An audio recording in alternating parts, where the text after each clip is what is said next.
এত কম সময়ে এত সুন্দর ও মজাদার আমসত্ত্ব কিভাবে বানিয়ে নিলাম সেটাই আজকে আপনাদের সাথে শেয়ার করব।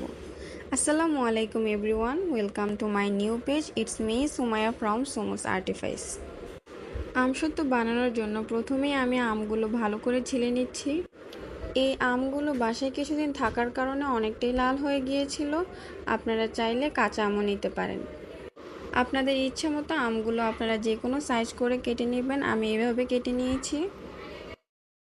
এখন একটা প্যানে কোনো কিছু ছাড়াই আমি আমগুলো দিয়ে দেব, আর সামান্য পরিমাণ পানি দিয়ে আমি কিছুক্ষণের জন্য ঢাকা দিয়ে দেব। আমটা যেহেতু অনেকটাই পাকা ছিল তাই সিদ্ধ হতে বেশি টাইম লাগেনি। আমটা যখন পুরোপুরি সিদ্ধ হয়ে আসবে তখন এই পর্যায়ে আমি এটাকে চুলা থেকে নামিয়ে নিব, আর এটাকে খুব ভালো করে চেলে নিব যাতে করে কোনো রকম আঁশ না থাকে। এখন একটা খালি প্যানে আমি চেলে রাখা আমগুলো দিয়ে দেব। প্রথমেই এখানে আমি স্বাদ মতো চিনি দিয়ে দেব। আপনারা যে যেরকম মিষ্টি খেতে পছন্দ করেন ওই রকমভাবেই দিয়ে নেবেন। এখন একটা মিডিয়াম আঁচের মধ্যে রেখে আমটাকে আমি কিছুক্ষণ জাল করে নেব।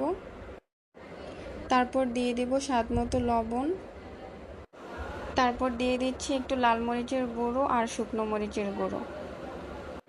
আর লাস্ট যেটা লাগবে এখানে সেটা হচ্ছে বিট লবণ। এই সবগুলো উপকরণই আপনারা আপনাদের নিজেদের মতো করে দিয়ে নেবেন। যে যেরকম ঝাল খেতে পছন্দ করেন ওই রকমভাবেই দিবেন। আপনারা চাইলে এখানে লাল মরিচের গুঁড়োটা স্কিপ করতে পারেন, তবে আমি যেহেতু এখানে কোনো রকম ফুড কালার ইউজ করিনি তাই দিয়েছি। আমটাকে আমি আরও 10 মিনিট জাল করে নেব, আর এরকম একটা ডিশের মধ্যে তেল ব্রাশ করে নিয়ে এখানে আমি আমটাকে নামিয়ে নেব। গরম থাকা অবস্থায় এটাকে পুরো ডিশের মধ্যে ভালো করে সমানভাবে ছড়িয়ে দেব।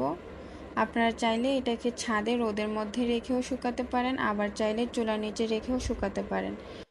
তবে আমি আর ছাদে দিয়ে আসা নিয়ে আসার কোনো ঝামেলায় যাচ্ছি না। আমি এটাকে একদিনের জন্য চুলার নিচে রেখে দেব। এই হচ্ছে আমার আমসত্ত্বের ফাইনাল লুক। এখন আপনারা আপনাদের ইচ্ছে মতো এটাকে যে কোনো শেপ দিয়ে কেটে নিতে পারেন। এইরকম সুন্দর আর পারফেক্ট আমসত্ত্ব তৈরি করার জন্য আপনারা এই রেসিপিটাকে ফলো করতে পারেন। আর ভিডিওটি ভালো লেগে থাকলে অবশ্যই একটা লাইক, ফলো অ্যান্ড শেয়ার করে দেবেন। আল্লাহ হাফেজ।